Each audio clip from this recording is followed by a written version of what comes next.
Can you see? Coach.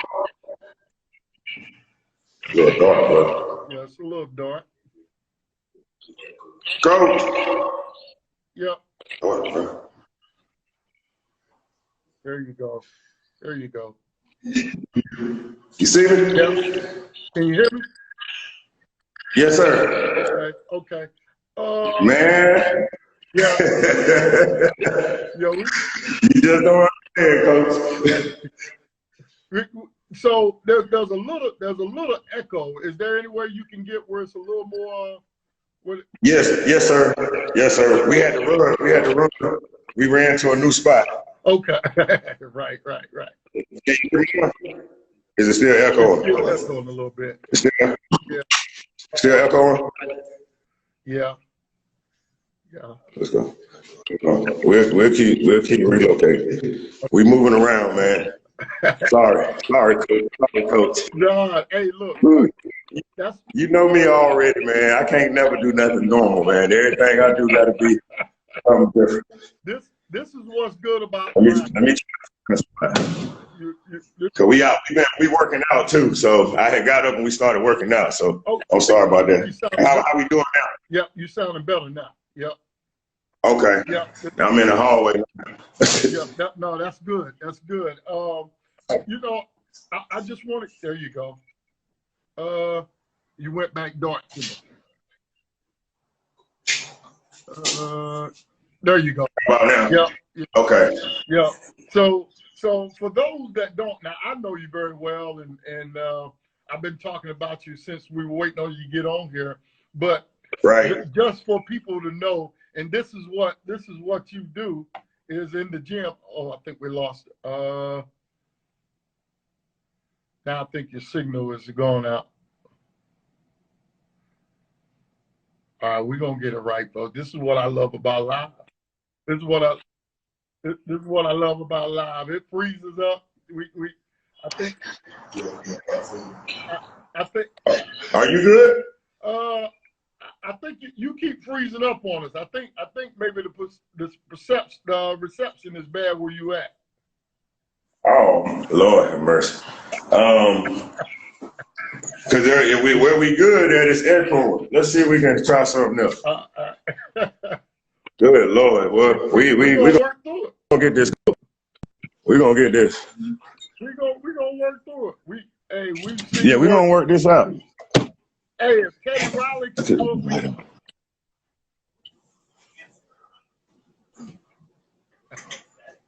I'm in the dark again. No, give me some light. You look all right. I'm good? Mm-hmm. Yeah. All right. We're working out. Okay. That's good right there. So I want you to tell everybody, look, if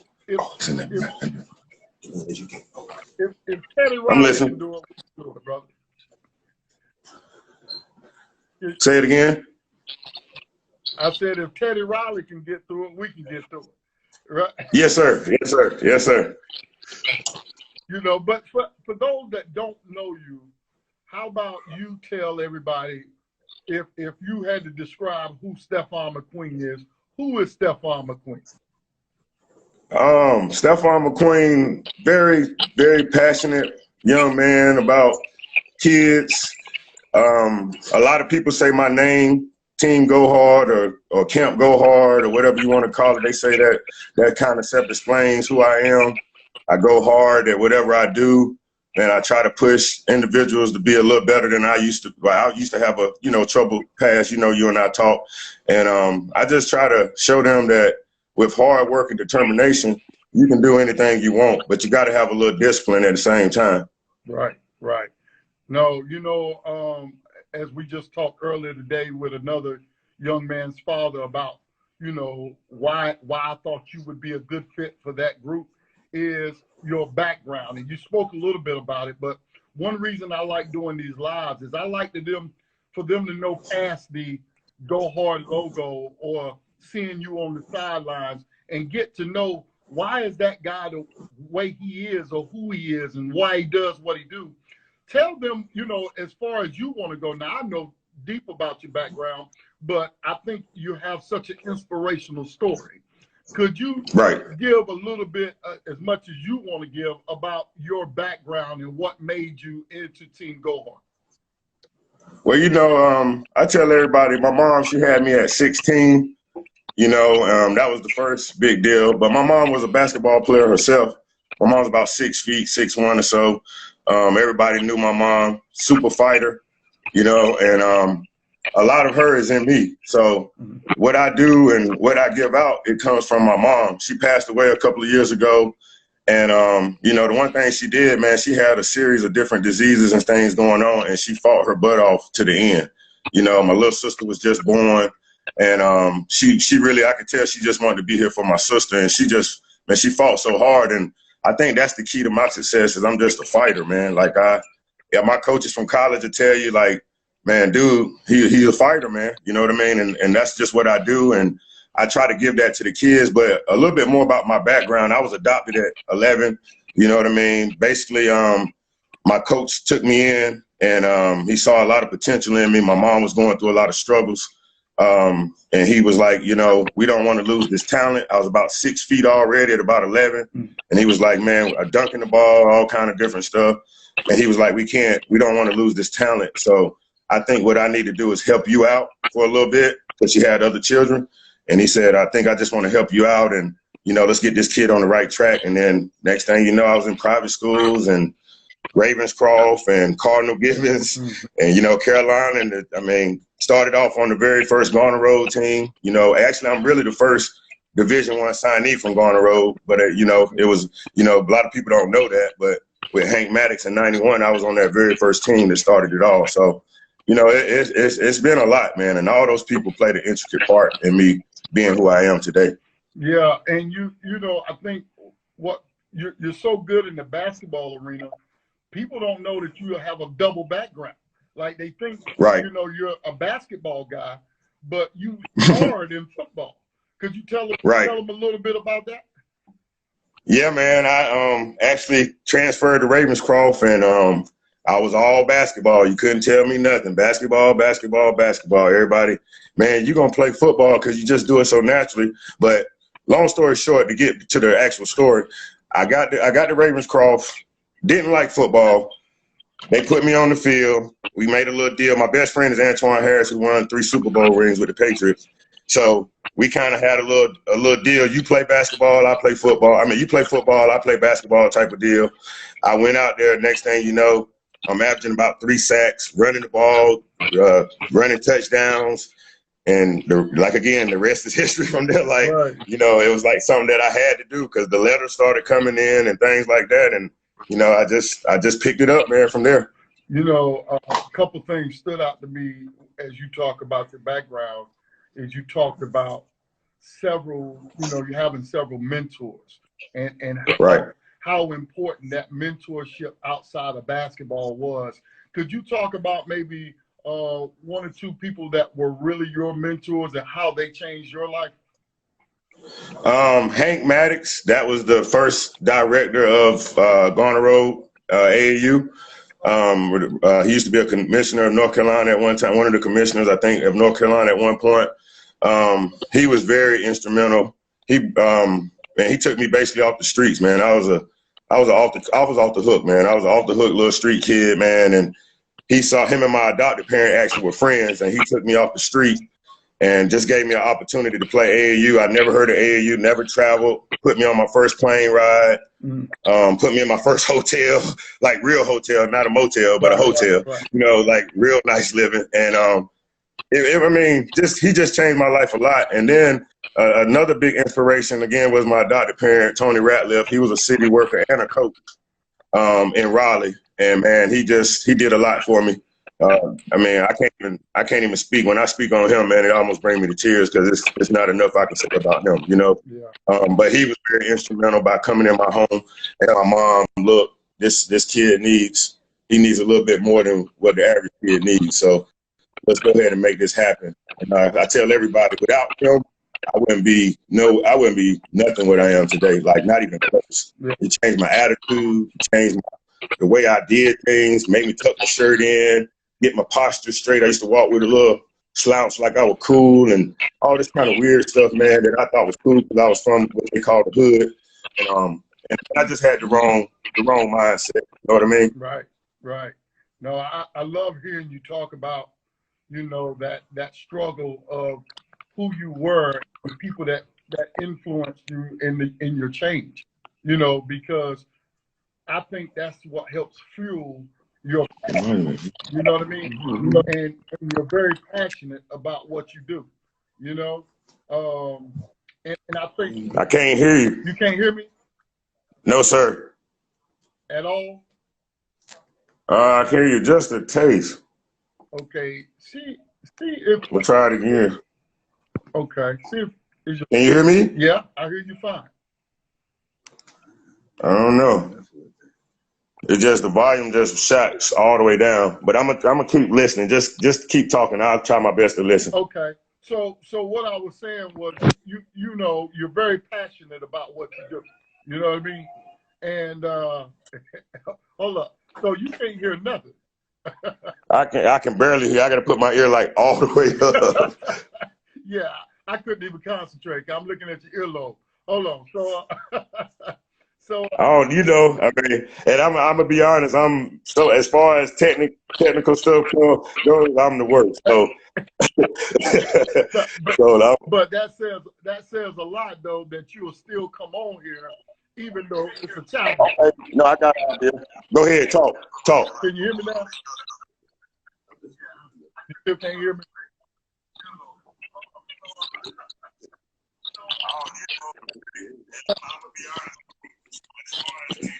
No, I can't. I can't hear you that good. Okay, let's try. I'm gonna try to get some headphones real fast. Okay, and try to disconnect and reconnect. Do it. Say what now, Coach? Try to disconnect and then reconnect. Okay. Yep. Try to. PJ, come and disconnect me. You could disconnect me and reconnect me.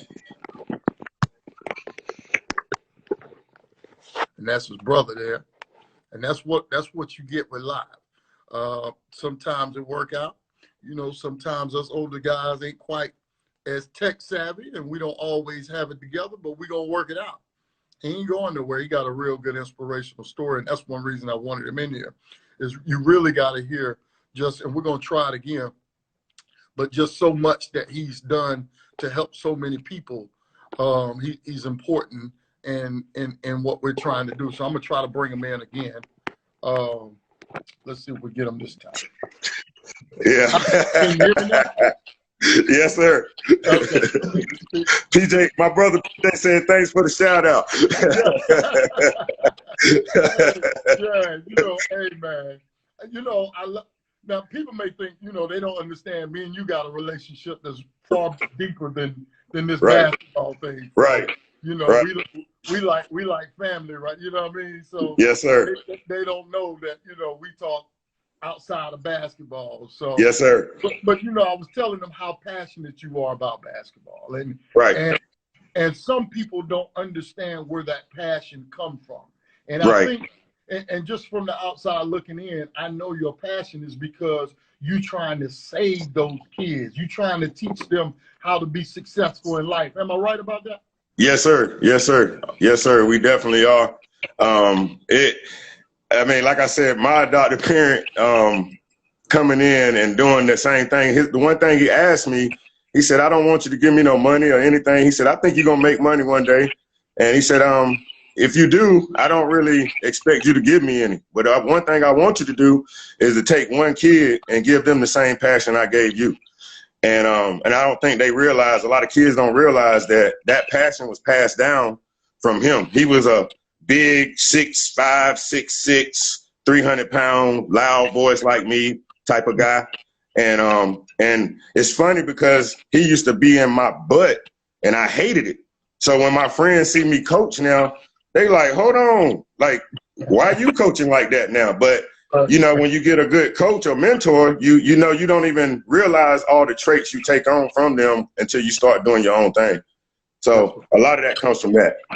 That's right. And you've been able to successfully create a program. I mean, I tell people all the time, you know, I look at some of these big names in North Carolina kids, and people take credit for it, but I go back to, nah, man, Stephon was the first one that told me about this kid or that kid. And, you know, I know exactly who they are because you've been identifying them for a long time.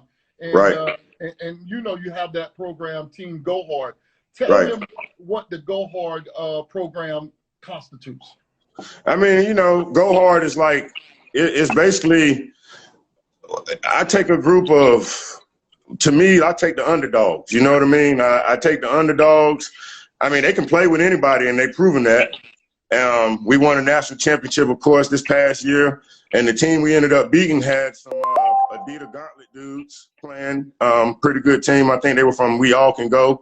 And them boys, they came out and they thought my little guys, they looked at my guys like little guys, and they thought they were going to just run over us. And, you know, the Go Hard spirit came out, and they realized why we are who we are. We're very scrappy. We're very, you know, the name really speaks for itself. And the reason I coach the way I coach and the kids that I coach is I like to prove people wrong.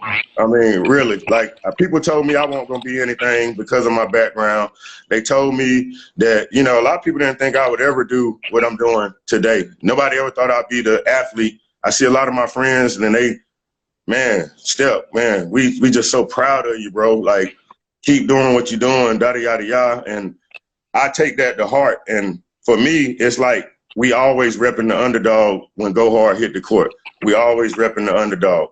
They never give us the credit. You know, nobody never looks at us and say, oh, man, look at them. Look at those studs. So after the game, I always pride, and I tell them to pride themselves in making people realize that you belong, because that you beat are people that they're looking at.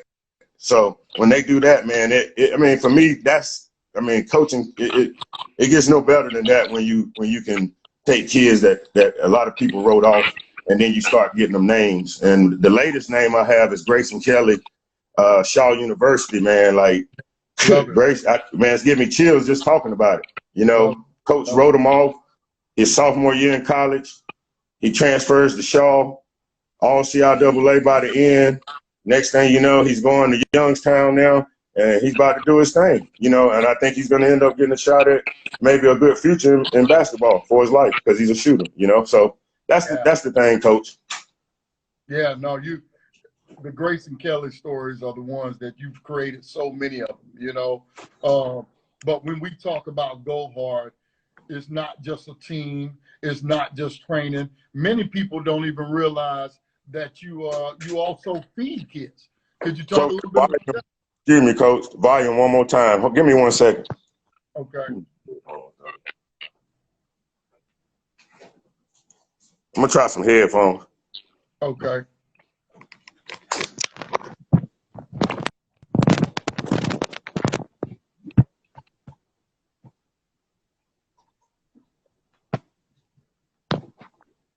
Say something, Coach. Can you hear me now? Yeah, I got you. Yeah, let's rock and roll. Okay. Yeah, so what I was saying was, you know, you're more than just a team. You also do your training, but you also do a program where you feed kids. Right. And many people don't know that, like I know that. So could you tell them a little bit about that? Oh, it's actually a mental and physical health program for a lot of underprivileged kids, kids that might have a little hard time at home. Same thing.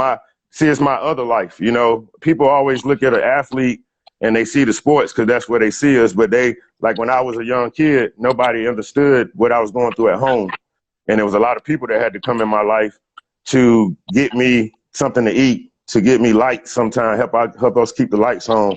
Different little stuff. So my program, that's like my alter ego program. That's that other side of me. You know, the sports, I love my sports, but at the end of the day, I really love giving back to the community, to the kids. And what we do every day after school, we do a 1 hour of mental work, 1 hour of physical work, 1 hour of homework, and then we feed them a full course meal.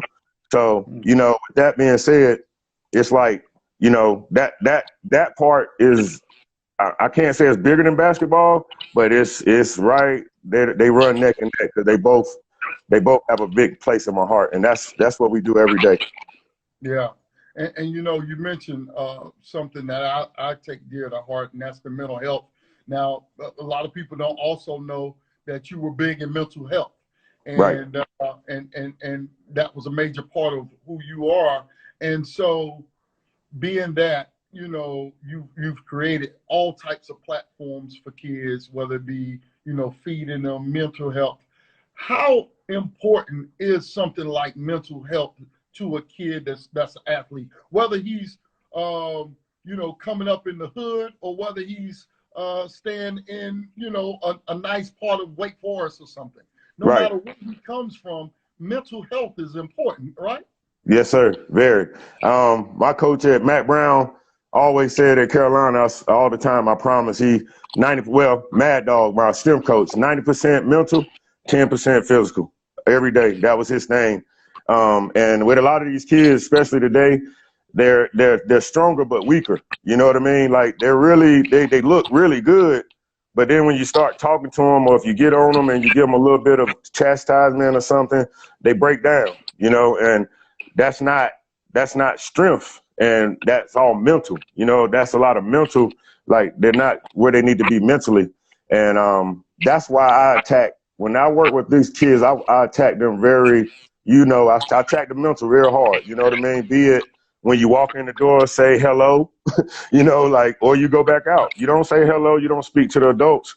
You go back out the door. You know, it's things like that, little fundamental things that I'm like, you know, when Coach K talked to you and he's recruiting Johnny and he's recruiting you, those are the little things that he's looking at when y'all both 5-star players, you know. Yeah. So that, I mean, that's just, you know, it's just a piece of what we have to bring, that mental piece, because a lot of these kids are just lost. They don't have the respect that they're supposed to, and things of that sort. And I'm not downing anyone, but I'm just saying that that's one of the things we're missing as a society, is that, you know, a lot of these kids are getting away with things, and then when they get to the colleges or these schools, the coach says something, or they put them in a competitive situation, and then they want to quit. Like when I got to Carolina, Julius Peppers came, and when Julius Peppers came, I went to the end of the bench. I didn't quit. All I did is I asked coach, I said, so what I got to do now? He said, go on the other side. I went to the other side, you know, and because he basically told me, you're not taking his place. He's and I didn't hit the transfer portal. I went and I mentally I was tough, and thank God that all the things I went through as a child, I was tough and I fought it out, you know. And next thing you know, I was playing on the other side. So, so it's very important, coach. No, good stuff, man. Good stuff. Now you train a lot of high level athletes, and you know, now you watch the basketball landscape change a little bit. How do you think? I know this is a hot topic of people are talking about with Isaiah Todd and Jalen Green deciding not to go to college. Do you think there'll be any impact on basketball, college basketball?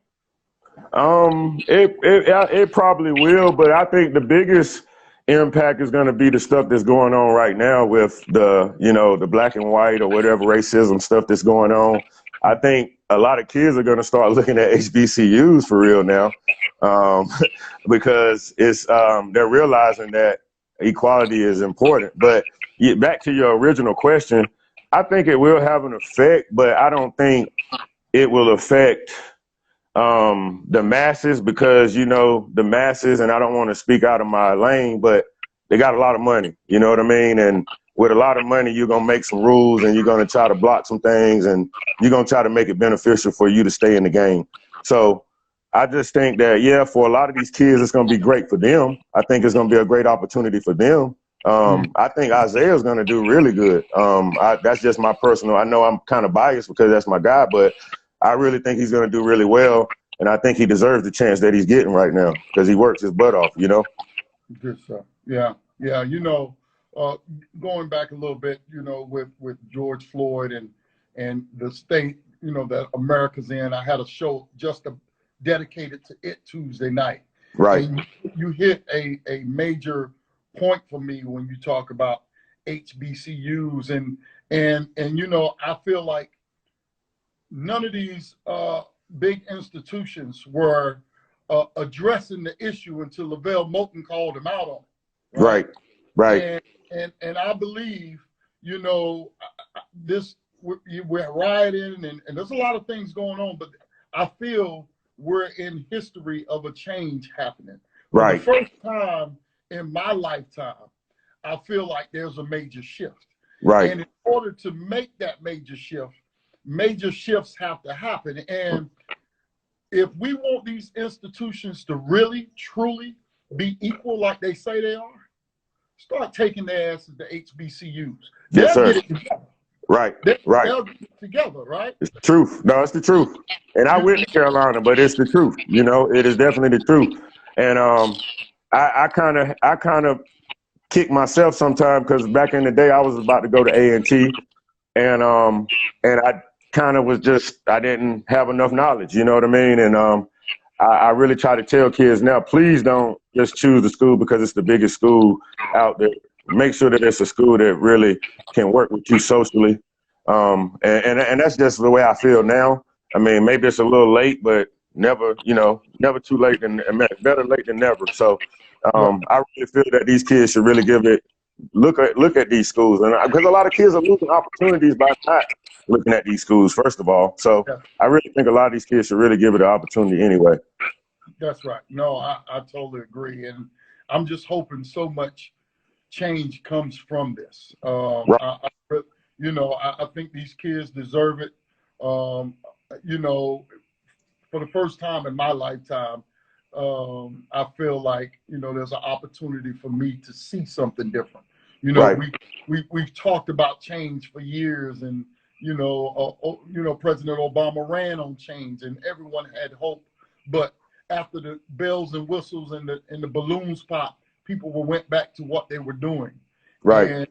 But I think now we have an opportunity to stand up and make a difference, so those kids can really maximize, not just on the floor. And that's always been an issue with me, right? Yes, sir. It's never personal for me, but it is when it comes to those kids, because we make all this money. But what happens when they break a leg and can't play basketball no more? Now you're not picking up the phone. We need to concentrate on these kids being productive citizens and being able to provide for their families like you can by getting him to play that basketball. Yes, sir. Yes, sir. We're feeding their families, but your family's still living in the hood, and you're going back and having to struggle like you were. And I just totally disagree with that. And I'm hoping this brings about a change. Now, we don't have too much longer, but I want to ask you, what's next for Go Hard? Like, I know you've been working on a couple of things. Any you want to let go? I mean, right now I'm just happy grinding with I'm doing a lot of football and basketball grinding right now. And I mean, the biggest thing I probably can put out there is, we're probably going to try to do a Go Hard high school prep basketball. But the twist that we want to bring is we're going to bring an economic empowerment teaching for these young men that we bring in also. We're going to actually do like a credit and, like entrepreneurship type curriculum, so they can start becoming just what you talked about, the businessman that we need to get out here as other than the basketball. Let's be some champions in the business world too. Because when I got in the business world, a lot of people know I made some big money. I made some real big money, but I had my business savvy and my business knowledge was terrible, and I squandered away a couple of million, well, a lot of millions. So with that being said, that's why now, and I'm really big on teaching things that I messed up on. A lot of leaders don't like to do that. Yeah. I'm that dude. Like, I messed up, so now I want the next guy to take care of his money. I tell Isaiah all the time, man, be good with your money. Be good with your money. When you get paid, don't follow those guys that's just trying to spend and spend. Put that stuff up and keep working, and like be different. That's big about on our end, is being different the right way. You get what I'm saying? Yeah. Yes, sir. No, that's big stuff. Another thing I want to hit on real quick before we go is, you and I had our run-in, Right. We ain't always see eye to eye, and had a all out dog fight. You Right. know, pissy mad, and Yeah. just the whole nine. But I think Right. the number one thing that I want people to take from that is we didn't go out and want to shoot one another. Right. We didn't want to go out and hurt your reputation and Right. and hurt another man's way of living. Right. We gave each other a little time, and then if the love is real, it's gonna come back, and real men can apologize, and real men can approach each other and say, "Look, man, I love you. I'm sorry it happened that way. It was a misunderstanding. Where do we go from here?" Yes, sir. And I want young folks to take that away instead of finding violent ways to resolve issues. Right. Yes, sir. Yes, sir. And you hit it on the head.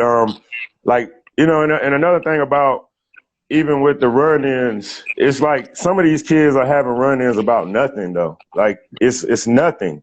Our situation as grown-ups, it probably was nothing, but we're both passionate about what we do. Yeah. And people don't know the story, but we're in the middle of a game. And to me, more than anything, when I look back, I looked at the passion of two people that were really big on what they do, and at the end of the day, we had to come to our senses to realize that that's not worth it. This is not worth two guys that's trying to go in the same direction. It's not worth us hurting each other. You get what I'm saying? So I'm so happy that, we were able to do that and then come back and do a representation of each other in a community awards day. And which I was thankful that you came and took the award for community leader. So, that shows not just, we talk to each other and, okay, bro, we on the same page. No, let's show some action. Let's show us together. Let's show us doing something that's positive. And let's show these people that we have moved on. You know what I mean? And that's what it's really all about to me. You know what I mean? That's right. And, again, one of the main reasons I wanted to bring you on is people that don't know you. And I tell people all the time, they may say, "Oh, that's Stephon crazy," or this or that. and that's because they listen to the volume and not the content. Right. And I know the content. And I tell people all the time, whether it's a kid or whoever or a parent, don't listen to listen to what he's trying to tell you. Because he's so passionate about it, this is how it comes out. Because he wants you to understand it so much that it frustrates him that he can't do it. Yes, sir. Yes, sir. Yes, sir. Definitely. And I've been doing it since '03. That's what a lot of people don't realize. I've been out here, man, Western Boulevard, where a lot of people go now, man. I was part of the wood transfer type of deal. I was with them boys back in the day. So it's like, even with not just the kids, but even the coaches, coaches take me wrong because I'm like, I don't want nobody to cheat anybody. You get what I'm saying? Nobody need to cheat anybody. If we're going to do this, let's do it right. You know what I mean? I don't do this for likes. You know me. Like, I don't do it for likes. I do it for a reason. And everything that I do, I tell you anytime, pop in. You know what I tell you? Come on by. I don't hide nothing. Come on by. So when a person tell you to come on in, they ain't trying to hide. They trying to get you to see what's going on because they might have something good for you. So, that's how I look at it. That's right. Now, yes, sir. Before I let you go, what do you want when you're ready to hang up those sneakers and get a little more gray and it hurts a little too much to get out there and you want to hang it up? What do you want the legacy of Stephon McQueen to be and left behind once you hang it up? Basically, he gave it all. He gave to his community. He really cared about his community. He didn't fake it. You know what I mean? I tell a lot of people, I'm big on the thing. I'm not going to fake it to make it, So when I see you and when I deal with people, I'm coming from the heart. I'm not going to come. And that's what I want people to be able to say. Yeah, I might not have liked what he said, but I know he kept it real, and that's the biggest thing for me. A lot of people, they so big on, I keep it real, I keep it real, I keep it real. And I'm like, nah, because I know kids that you dealt with, and that kid, he should be a lot different than what he is if you kept it real with him. So I'm very big on that. I'm very, very big on that. And that's just what I want. I just want people to say he kept it real and he really pushed for the kids. Like people don't know, man, I lost millions, man. I could have made a lot of money again, but I'm like even college jobs. I've turned down college jobs, high school. I mean, people see me a lot of places and they want me to, they coach. A lot of people like my style. A lot of people actually like my style, coach. But I just feel like I need to stay down at this ground level with these kids that are high school and going into college, because they need to learn that fight. I'm really big on that fighting piece. Really learning how to fight and fight the right way. Yeah, I think that's the main thing I need to say. Fight the right way. Fight for the right cause. Not all this other silly stuff we're doing. And if you're a ball player, be a ball player. You can't be a gang member and a ball player, or street guy and a ball player. We've lost a lot of kids this year, and a lot of these kids that we lost were actually dipping and diving in different lifestyles. So that's the other reason why I go so hard at them, because a lot of people don't realize that these kids are trying to do stuff. They're trying to be grown when they're not grown. And a lot of them get caught out there in that crossfire, but it's too late. We putting them flowers down, So we got to do better. When we have this leadership, we got to do better. So I just want people to say he gave it all. He was real, and he didn't try to, play games to get to the top and all that kind of stuff. He just shot it like it was, and he gave people what he had. No, I can appreciate that a lot, man. And I've always, me, I support you 100% because you give them that discipline and you give it to them real. You don't sugarcoat it. Yes, sir. I think too many times today they sugarcoat a player because he's talented, but that's why he goes and he's not prepared for life. Right.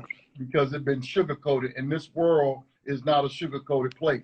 Right. And so that's why I respect what you do. And anything I can do, you already know, hit me up. Anytime you hit me up and say, hey, coach, I'm having this, I'm going to be there. Yes, sir. In any kind of way you need. Again, a great friend of mine. Hey, coach, I appreciate you being here. Mr. Coach Stephon McQueen, better known as Mr. Go Hard. We appreciate you coming, brother. Thank you. Thank you so much, Coach Lamont. You have a great day, buddy. You too, brother. Yes, sir. Well, there you had it. We worked our way through our technical difficulties, and we were able to have a great show. And it's important. I wanted you all to understand who Stephon McQueen was, outside of the guy that's yelling on the sideline, outside of the guy that is passionate in the huddle. I wanted you to understand why he's so passionate. Here's a guy that was, adopted and had a hard upbringing, but had mentors like he is today that helped him progress to become a millionaire and work hard and pass that